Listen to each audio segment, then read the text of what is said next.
부동산 뉴스 따라잡기 시간입니다. 박원순 서울시장이 출구 전략을 발표한 지 반년 정도 지났는데요.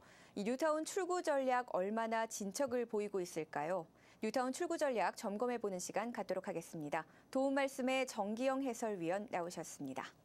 안녕하십니까? 안녕하십니까? 네, 박원순 시장의 뉴타운의 출구 전략 핵심 내용부터 짚어보도록 하겠습니다. 네, 작년 11월에 그 박원순 시장께서 취임하시자마자 약 3개월 정도 그 뉴타운 그 재개발 정책에 대해서 여러 가지 의견을 듣고 토론을 해 왔습니다. 결론적으로 이건 일방적인 사업을 진행하다 보니까 여러 가지 문제점이 있고 이 사회적 약자 보호에도 소홀했다라는 판단을 하게 되었습니다. 예를 들면 주민 갈등은 물론이고 원주민들은 오히려 정착하지 않고 떠나는 현상을 보이게 되고 거주권까지 그 위협받는 결과를 초래했던 것이죠. 그래서 박원순 시장은 이를 공동체 파괴를 불러온 열병이다라고까지 해석을 하게 되었습니다. 그리고 그 정치적 영향으로 다소 많은 구역이 지정이 되었다, 좀 과다하게 지정이 되었다 하는 결론을 내리게 되었습니다. 그래서 이미 올해 1월 30일 서울시 뉴타운 재개발 수습 방안에서 밝힌 바가 있듯이 주민 의견을 재확인하여 마무리를 해 나가자 하는 취지로 시작이 되었던 것입니다. 다시 말씀드리면 이 사업지별로 옥석 고르기를 하는 것이 되겠습니다. 금주에 서울시에서 발표됐던 내용을 보면 이미 지정된 1,300여 곳 중에서 사업 진행이 지지부진한 610여 곳을 골라냈고 이 중에서 추진위원회나 조합 같은 사업 주체조차도 아직 만들어지지 않은 266개 사업장을 선정했습니다. 이 중에 163곳은 그 1차로 금년 말까지, 그리고 103곳은 2차로 내년 상반기까지 실태 조사를 진행하여 그 후속 조치를 취한다는 것이 이 출구 전략의 내용이 되겠습니다. 네, 원주민들을 위한 개발이 아니라 말 그대로 개발을 위한 개발을 하고 있었던 것 같은데요. 뉴타운 재개발 지역이 많은 관심을 받으면서 많은 곳이 지정이 됐었습니다. 이렇게 많아진 이유는 어디에 있습니까? 원래 그 서울 지역 뉴타운 사업은 그 이명박 대통령께서 그 서울시장을 재임주기는 그 2002년도에 시작이 되었습니다. 강남 지역에 비해서 이 강북 지역이 상대적으로 기반 시설도 부족하고 이 생활 편의 시설이 떨어진다는 것을 주목을 해서 좀 강북 지역 위주로 개발하는 취지로 일단 시작이 되었습니다. 특히 우리나라 부동산 경기를 보면 IMF 이후에 2001년도부터 상당히 폭등하기 시작해서 2008년 9월 달에 리먼 사태가 발생하기 이전까지 간헐적으로 주택 가격이 폭등을 해 왔었습니다. 결국 강남 지역 위주로 많은 값이 주택값이 올라가다 보니까 상대적으로 이 강북 지역은 좀 소외를 당하는 분위기가 고조가 되어 있었습니다. 그래서 이 당시에 도입한 것이 이러한 낙후된 지역을 개발하자는 취지로 바로 이 뉴타운 사업을 시작하게 되는데, 그 당시만 해도 부동산 가격이 높았기 때문에 이 재개발을 하면 마치 대박을 터뜨리는 그런 지름길처럼 인식이 되어 왔던 것이 사실입니다. 그래서 이 선거철만 되면 그 여야를 막론하고 이 무분별한 뉴타운 개발을 공약으로 남발하곤 하였습니다. 또 사업 추진 과정에서도 향후 발생할 문제점에 대해서 심도 있는 검토를 하기보다는 대규모로 빠른 시일 내에 이 지정을 하게 되었던 것이죠. 그러나 이 시장이 바뀌었습니다. 2008년도 그 금융위기 이후에 부동산 경기가 악화되면서 사업 시행자가 부담해야 할 비용이 이제 커지고 또 사업성이 떨어지면서 이제 문제가 야기되기 시작했습니다.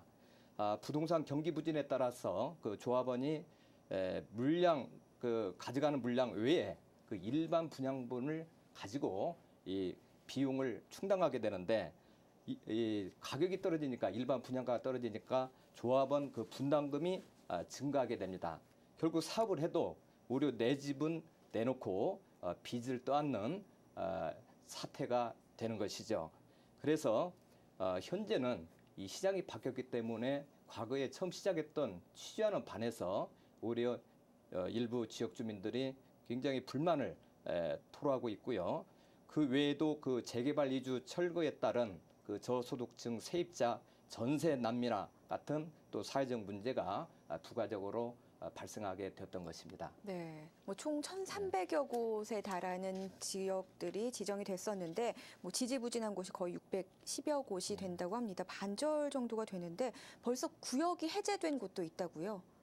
네, 지난 그 2월 1일에 그 법이 개정이 되는데요. 그 도시재정비 및 주거환경정비법이 있습니다.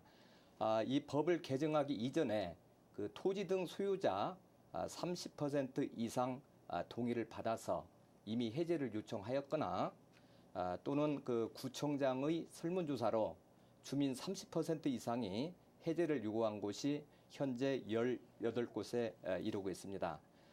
이곳들은 그 절차상으로는 그 최종 그 도시계획위원회 그 심의가 남아있긴 하지만 사실상 그 해제된 곳이라고 볼 수가 있겠습니다. 네, 뭐 뉴타운 출구 전략에 대해서 반대하는 의견들도 많은데요. 왜 그런가요? 크게 그 두 가지로 나눌 수가 있을 것 같습니다.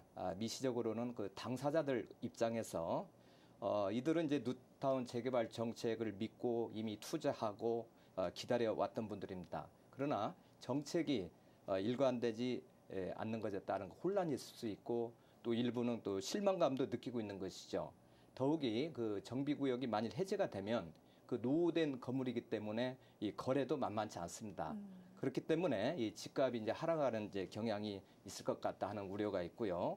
또 거시적인 관점에서 보면은 이 출구 전략의 그 방법론에 있어서도 좀 문제가 있지 않느냐 하는 이야기입니다. 가장 큰 문제는 그동안 그 사업에 사용했던 비용이 있습니다. 네. 이 비용을 다시 매몰 비용이라고 이야기를 합니다. 회수할 수 없는 비용이 되겠죠. 누가 부담을 해야 하느냐? 결국 국민의 세금으로 부담을 해야 되는 네. 문제가 생기고요. 그래서 박원순 시장은 지난 18대 그 국회와 국토해양부에 지원을 그 요청을 했습니다마는 거절 당했던 바가 있습니다.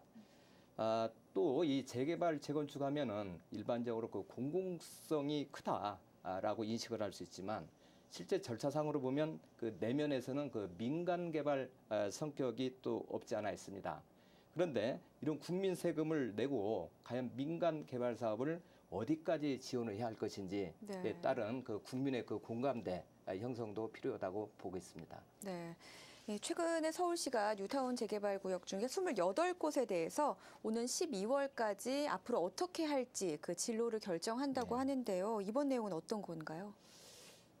앞서 말씀드린 그 연내 그 실태조사 대상 그 163곳 중에서 우선 실시 권역별로 시장 시행구역 8곳 그리고 구청장 시행구역 20곳에 대해서 연내에 주민 의견 조사까지 다 마쳐서 조속히 후속 조치를 마련한다는 방침입니다. 즉, 그 7월부터 이 뉴타운 재개발 구역 28곳의 실태 조사를 벌이고 오는 12월에는 그 주민의 의견을 물어서 이 사업 추진 여부를 최종적으로 결정하겠다는 것입니다. 네, 뭐 앞으로 사업장에 대해서 이 추정 분담금 공개하지 않는 사업장에 대해서는 이 사업 진행을 좀 제재할 것이다라는 발표도 했는데요. 어떤 내용입니까? 네, 그렇습니다. 그 현재 개발 사업 추진할 때 그 주민 분담금에 따른 그 갈등을 막기 위해서 뉴타운 재개발 사업을 진행 중인 추진위원회는 이 조합 설립 동의를 받기 전에 추정 분담금과 그 산출 근거까지 명확히 제시를 하게 되어 있습니다. 이에 따라서 지난 6월 달에 128곳의 사업장에 대해서 실태조사를 실시한 바가 있습니다. 공개해야 할 시점인 그 추진위 단계에서 공개를 하지 않아서 문제가 된 곳이 일부 적발이 됐는데요. 총 32곳으로 나타났습니다. 이 주민의 알 권리 확보 그리고 투명한 정비 사업 추진을 위해서는 이들 사업장에 대해서 조합 설립 인가를 제한하고 행정지도 그리고 사법기관 고발까지 그 행정처분을 지금 진행하고 있습니다. 네, 앞으로 이 뉴타운 출구 전략이 더 효과적으로 실행되기 위해서는 어떠한 방안들, 대처들이 필요하게 될까요? 예, 그동안 뭐 많은 문제점이 지적이 돼 왔습니다만은 그중에 대표적인 것을 몇 가지만 말씀드리면 그 사업지구가 좀 과다했다, 너무 많은 곳을 지정했다, 그리고 이 과밀 개발하고 오히려 또 소형주택이 또 감소하는 문제도 요즘은 지적이 되고 있습니다. 그 외에 조금 전에 말씀드렸던 그 과도한 추가 분담금, 그리고 실질적으로 원주민이 혜택을 받아야 되는데 오히려 원주민 정착률은 오히려 떨어집니다. 그리고 기반 시설에 대한 그 주민 부담금이 좀 커지고 있다. 그래서 이러한 추가 부담금 저감 정책이라든지 기반 설치에 있어서 뭐 인센티브 제공이라든지 그 사업 시행이 불투명한 구역에 대해서는 주민 의사를 더욱 적극적으로 반영을 하고 또 주민 참여형 뭐 주거지 재생 사업의 뭐 시행 방안 마련 등 뭐 여러 가지 뭐 그 우리가 해결책을 고려를 해볼 수가 있겠습니다. 그러나 그 상당히 중요한 사항은 지금 이 출구 전략에 따라서 아까도 말씀드렸습니다만은 그 매몰 비용의 그 부담에 대해서 이 사회적 그 합의가 필요한 것이다. 그래서 이러한 사회적 합의를 도출해내는 것이 중요한 사항이다라고 말씀을 드릴 수가 있고요. 아울러 그 서울시 출구 전략 중에서 이 매몰 비용에 대한 그 대책이 없는 그 조합 설립 이후에 사업장에서는 이 사업이 원활히 추진될 수 있도록 지원을 하는 것이 바람직할 것입니다. 또 사업성은 없지만 반드시 주거 환경 개선을 이루어져야 하는 지역이 있을 수가 있습니다. 이런 곳은 비록 사업성은 없을지라도 공공이 개입해서 지분 출자 또는 공동사업자로 참여를 해서 이 주민 부담을 최소화하는 것도 고려해 볼 수 있을 것 같습니다. 네, 잘 들었습니다. 지금까지 뉴타운 출구 전략에 대해서 다시 한번 짚어봤습니다.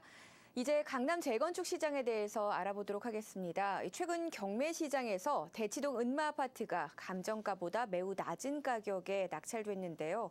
시장의 침체, 또 서울시 주택 정책 변화 등으로 속절없이 추락하고 있는 강남 재건축 아파트 시장 살펴보도록 하겠습니다.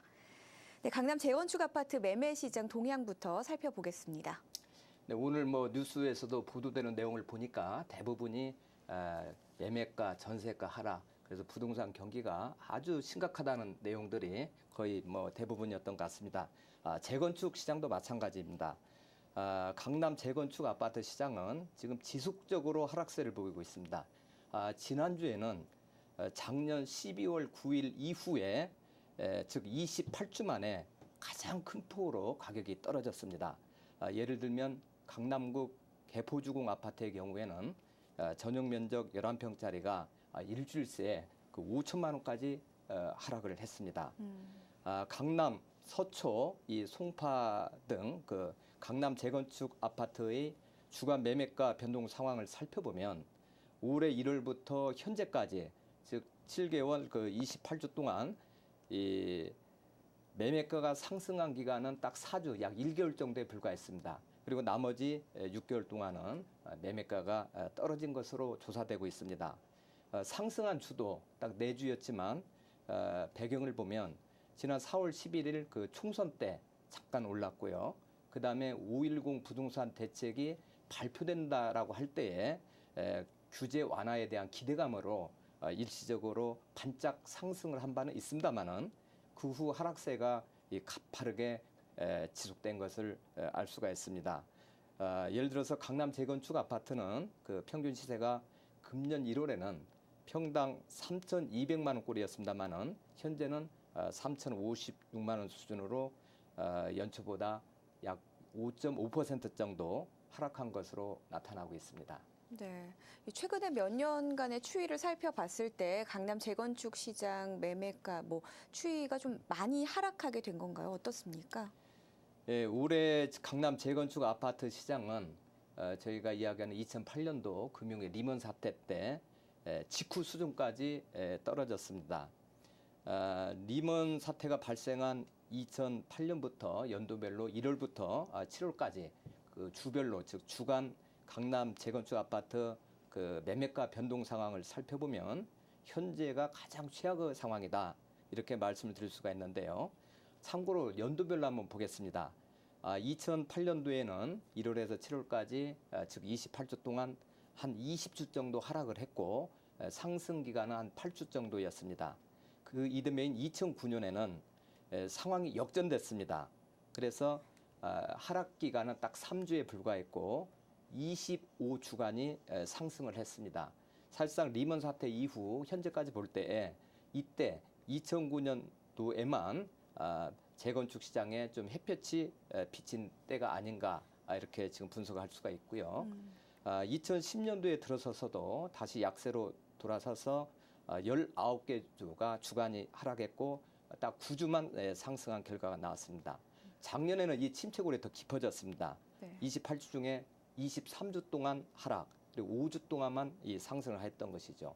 그런데 금년에는 오히려 이보다 더 상황이 악화가 됐습니다. 즉 28주 동안 24주 동안 하락을 했고 불과 4주 동안만 이 상승을 하게 된 것입니다. 네, 뭐 2009년만 반짝 상승세를 보이다가 나머지는 또 계속해서 하락을 하고 있습니다. 24주 연속 하락을 나타내고 있다고 말씀해 주셨는데 특히나 유독 하락세가 더 심한 곳이나 아파트가 있나요? 예, 그렇습니다. 최근에 아파트 가격 하락은 전체적으로 일단 보면은 그동안 2001년도부터 2008년까지 가격 상승을 주도했던 그 버블 세븐 지역이 있습니다. 예를 들어서 서울의 강남 3구, 강남구, 서초구, 송파구가 있고요. 그 다음에 그 신도시 일부인 분당, 평촌, 거기에 목동, 용인이 되겠습니다. 이러한 그 버블 세븐 지역이 그 아파트 가격 하락을 좀 주도를 하고 있고 특히 강남 재건축 아파트가 주축을 이루고 있습니다. 사실상 그 수도권의 아파트 값이 떨어졌다고는 하고 있지만 자세히 분석을 해보면 2006년도부터 2008년도까지는 수도권 아파트 값이 한 43%나 폭등을 했었습니다. 그리고 그 이후에는 평균적으로 보면은 불과 7%밖에 떨어지지 않았어요. 그러나 이 버블 세븐 지역과 또 이 강남 재건축 대상 아파트가 워낙 그 하락폭이 커서 네. 그 하락세를 주도했다 이렇게 볼 수가 있는데요. 이 참고로 그 강남의 대표적 재건축 단지로 꼽히는 그 대치동 그 음마 아파트의 경우는 이번에 그 31.6평짜리가 경매 시장에 나와서 7억 9천만 원대에 딱 잘 된 사례가 있습니다.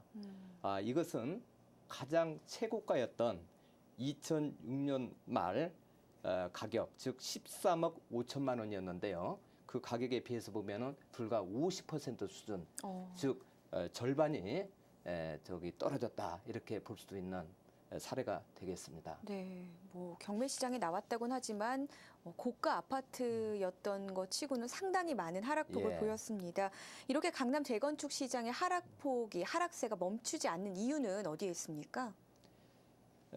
올해 그 상반기 그 강남 상구의 경매 물건 수는 총 807건으로 지난해 같은 기간 723건보다 11.6%나 증가를 했습니다. 네.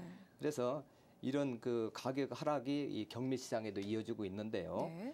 이게 여러 가지 이유가 있을 수 있습니다만은 이제 서울시 같은 경우 보면 아까도 그 말씀드렸지만은 그 뉴타운이라든지 이런 각종 재개발 재건축에 박원순 시장이 취임하신 이후로 많은 그 제동이라기보다는 그 신중을 좀 기하고 있습니다.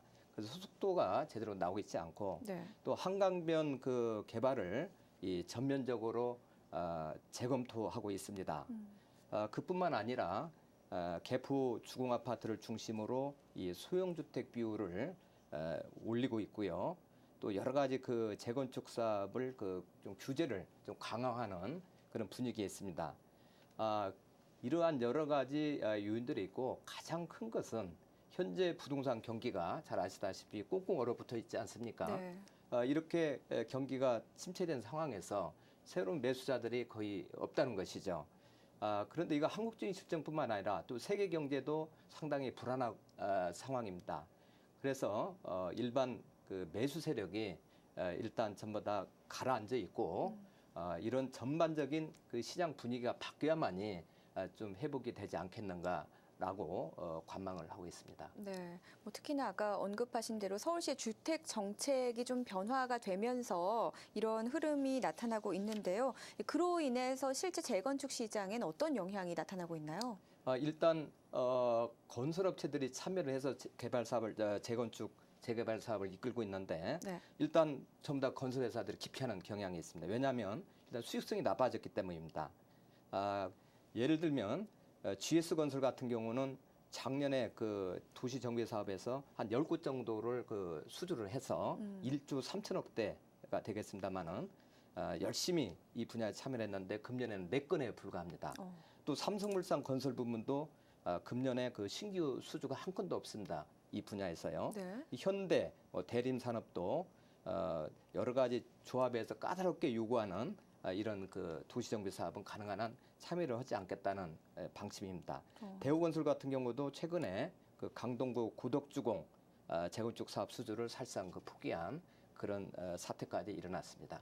그렇군요. 더욱더 또 악순환으로 이어질 가능성이 높아질 것 같은데 매매나 경매 시장 외에도 전세 시장에서도 수요도 많이 줄었다고요? 그렇죠. 한때 전세난이 심각했으면 요즘에는 전세난, 그리고 전세가도 상당히 둔화되고 있는 실정인데요.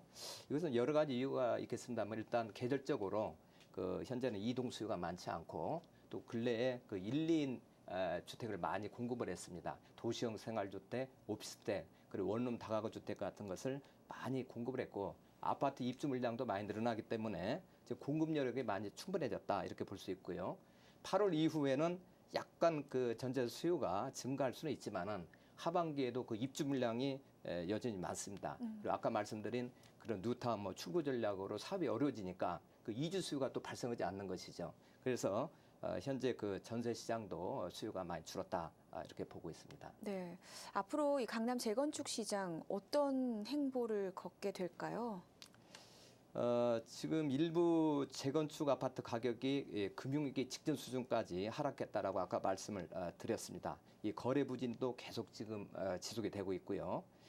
더욱이 그 재건축 투자 심리가 위축된 상황에서 유럽발 그런 문제 여러 가지가 복합적으로 작용한다고 말씀드렸는데 정부에서 획기적인 정책을 내놓지 않는 한 금년 말까지는 이게 회복이 좀 어렵지 않겠는가라는 생각이 듭니다. 재건축 시장이 결국은 이 전반적인 이 부동산 경기와 맞물려서 움직일 텐데 모든 게 지금 시장에 좀 죽어 있는 상태고요. 그래서 일부에서는 그 대선 이후에 즉 내년 상반기에는 이 전반적인 부동산 경기 그리고 재건축 시장도 좀 회복이 되지 않을까라고 조심스럽게 점치고는 있습니다. 네, 잘 들었습니다. 오늘 도움 말씀에 정기영 해설위원과 함께했습니다. 고맙습니다. 감사합니다. 이상으로 RTN 뉴스를 모두 마치겠습니다. 함께해 주신 여러분 고맙습니다.